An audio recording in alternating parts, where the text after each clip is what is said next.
Assalamualaikum warahmatullahi wabarakatuh. Pada kesempatan kali ini kami akan membahas tentang sistem pemerintahan di Indonesia. Sistem pemerintahan di Indonesia. A. Pengertian pemerintahan. Sistem adalah suatu tatanan yang berupa suatu struktur yang terdiri dari bagian atau komponen yang berkaitan antara satu dengan yang lain secara teratur untuk mencapai tujuan bersama. Sedangkan pemerintahan adalah segala bentuk kegiatan penyelenggaraan negara yang dilakukan oleh negara yang mempunyai kewenangan untuk menjalankan kekuasaan. B. Organisasi sistem pemerintah negara. A. Organisasi pemerintahan dalam garis horizontal. Menurut Trias Politika dibagi menjadi 3, yaitu legislatif, eksekutif, dan yudikatif. B. Organisasi sistem pemerintahan dalam garis vertikal. Menurut Cranbrook, kedua satuan pemerintah yang lebih rendah di bawah pemerintahan pusat baik di negara kesatuan maupun serikat. C. Macam-macam sistem pemerintahan negara. 1. Sistem pemerintahan parlementer. Sistem ini menitikberatkan pada hubungan antara organ negara pemegang kekuasaan, eksekutif, dan legislatif. 2. Sistem pemerintahan presidensial. Dalam sistem ini, pemerintahan presidensial, badan eksekutif, dan legislatif memiliki kedudukan yang independen. D. Sistem pemerintahan Indonesia. 1. Sistem pemerintahan Indonesia menurut Konstitusi RIS. A. Presiden dan Wakil Presiden tidak dapat diganggu-gugat. B. Menteri bertanggung jawab atas keseluruhan kebijakan pemerintah. 2. Sistem pemerintahan Indonesia menurut Undang-Undang Sementara 1950. A. Presiden dan Wakil Presiden tidak dapat diganggu-gugat. B. Menteri-menteri bertanggung jawab atas keseluruhan kebijakan pemerintah. 3. Sistem pemerintahan menurut Undang-Undang 1945 sebelum diamandemen. A. Kekuasaan tertinggi diberikan rakyat kepada MPR. B. DPR sebagai pembuat undang-undang. C. Presiden sebagai penyelenggara pemerintah. D. DPA sebagai pemberi saran pada pemerintah. E. MA sebagai lembaga pengadilan dan penguji aturan. F. BPK pengaudit keuangan. 4. Sistem pemerintahan setelah amandemen. A. MPR bukan lembaga tertinggi. B. Komposisi MPR terdiri atas seluruh anggota DPR ditambah DPD yang dipilih oleh rakyat. C. Pemilihan presiden langsung oleh rakyat. D. Presiden tidak dapat membubarkan DPR. Dan E. Kekuasaan legislatif lebih dominan. E. Lembaga-lembaga negara. 1. MPR. Tugasnya adalah mengubah dan menetapkan undang-undang. 2. DPR. Lembaga tinggi negara dalam sistem ketatanegaraan Indonesia. 3. DPD berfungsi sebagai pengajuan usul, ikut dalam pembahasan dan memberikan pertimbangan yang berkaitan dengan bidang legislasi tertentu. 4. Presiden dan Wakil Presiden.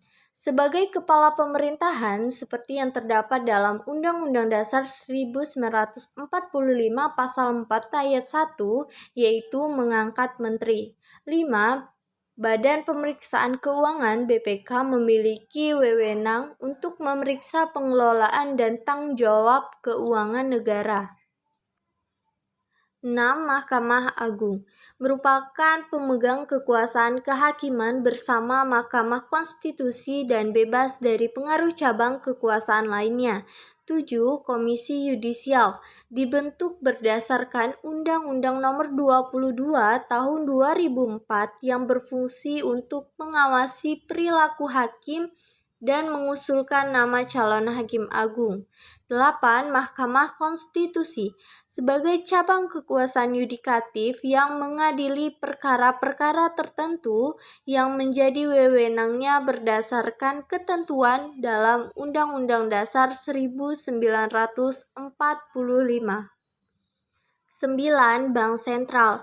Bank Sentral Indonesia adalah Bank Indonesia, merupakan lembaga negara independen yang bebas dari campur tangan pemerintah dan pihak lain dalam menjalankan tugasnya. 10. Komisi Pemilihan Umum.